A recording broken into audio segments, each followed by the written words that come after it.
అందరికీ నమస్కారం. నిన్న చంద్రబాబు నాయుడు మన ముఖ్యమంత్రి గారు ఎమర్జెన్సీ గురించి మాట్లాడారు.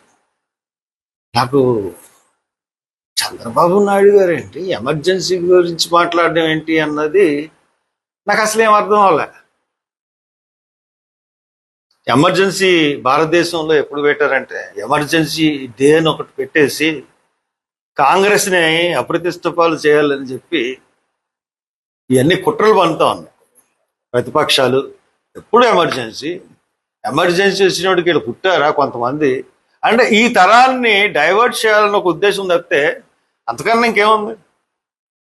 75 నుంచి 75లో అలహాబాద్ హైకోర్టులో జస్టిస్ సిన్హా అనే జడ్జి ఇందిరాగాంధీ గారి ఎలక్షన్ మీద చెల్లదు అంటూ ఒక తీర్పు ఇచ్చారు రాయబరేలీ నుంచి. అప్పుడు దాని తీర్పుకు వ్యతిరేకంగా ఇండియా అస్థిరంగా ఉంది, సుస్థిరంగా లేదు.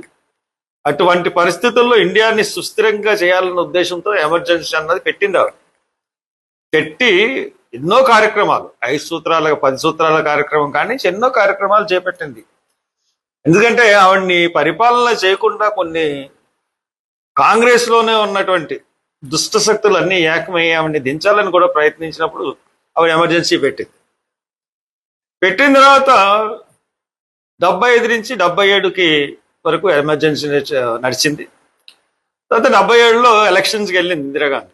బికాజ్ ఆఫ్ ఎమర్జెన్సీ ఆవిడ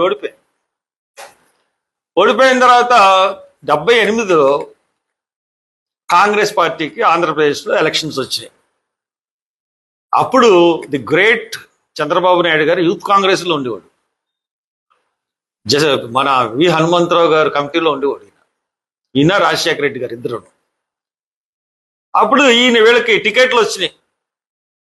టికెట్ వచ్చినప్పుడు ఈయన నెగ్గాడు ఎమ్మెల్యే కింద. ఫస్ట్ టైం కాంగ్రెస్ పార్టీ నుంచి ఎమ్మెల్యేగా చంద్రబాబు నాయుడు గారు నెగ్గారు. సైమల్టేనియస్ గా రాజశేఖర రెడ్డి గారు కూడా అక్కడ కడప పులివెందుల నుంచి నెగ్గారు. సరే, ఆయన పక్కన పెడదాం. ఈయన పెట్టిన తర్వాత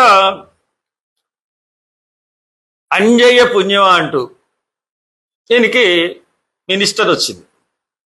అది కూడా రాజశేఖర రెడ్డి గారు ఇప్పించారని చెప్పుకుంటారు. మరి ఎంతవరకు నిజమో తెలియదు కానీ అప్పుడు ఈయనకి technical education minister Chandrababu Naidu గారికి 84, 85 ప్రాంతాల్లో అంజయ్య గారి క్యాబినెట్లో వచ్చింది. అంజయ్య గారి క్యాబినెట్లో ఈయనకి మినిస్టర్ వచ్చిన తర్వాత అప్పుడు ఎన్టీ రామారావు గారు ఈయన్ని గుర్తించి ఆయన పార్టీ పెట్టినప్పుడు ఆయన కూతురుని పిచ్చి పెళ్లి చేశారు. ఎన్టీ రామారావు గారు 83లో పార్టీ పెట్టినప్పుడు కూడా ఈయన కాంగ్రెస్ నుంచి పోటీ చేశాడు తప్పితే ఎన్టీ రామారావు గారు తెలుగుదేశం పార్టీ నుంచి పోటీ చేయలేదు. అప్పుడు 83లో టీడీపీలో దగ్గుపాటి వెంకటేశ్వర గారు మెయిన్ రోల్లో ఉండేవాడు.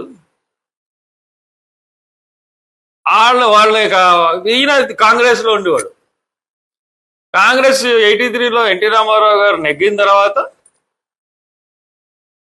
మెల్లిగా ఆయన దగ్గరికి చేరువయ్యాడు.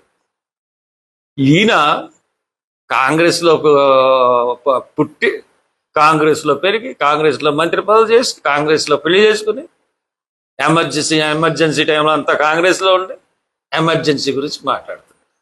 వేదాలు వల్లించినట్టుగా ఆయనకి ఎమర్జెన్సీ గురించి మాట్లాడే అర్హత అన్నది లేదు. నిన్న ఆయన ఏదో పుట్టుక నుంచి కాంగ్రెస్కి వ్యతిరేకమైనట్టు ఏదో బాధతో మాట్లాడుతూ ఉన్నాడు. నీ అమ్మాయి యాక్టింగ్ ఈయనేంద్ర ఇలా మాట్లాడుతున్నాడని చెప్పి చాలా జాలి అనిపించింది చూసేవాళ్ళు. ఆ చూసేవాళ్ళు అందరూ అనుకుంటారు పుట్టుక నుంచి కాంగ్రెస్ వ్యతిరేకమేమో. కాంగ్రెస్ పార్టీకే నీకు పెట్టింది చంద్రబాబు నాయుడు గారు. అది మర్చిపోయి మాట్లాడకండి. మీరు ఎందుకు 50 రోజుల ఎఫెక్ట్ అని మాకు తెలిసింది అంతాను. కాబట్టి మీరు ఆ రకంగా ఉండమని చెప్తా ఉన్నారు. ఓకే.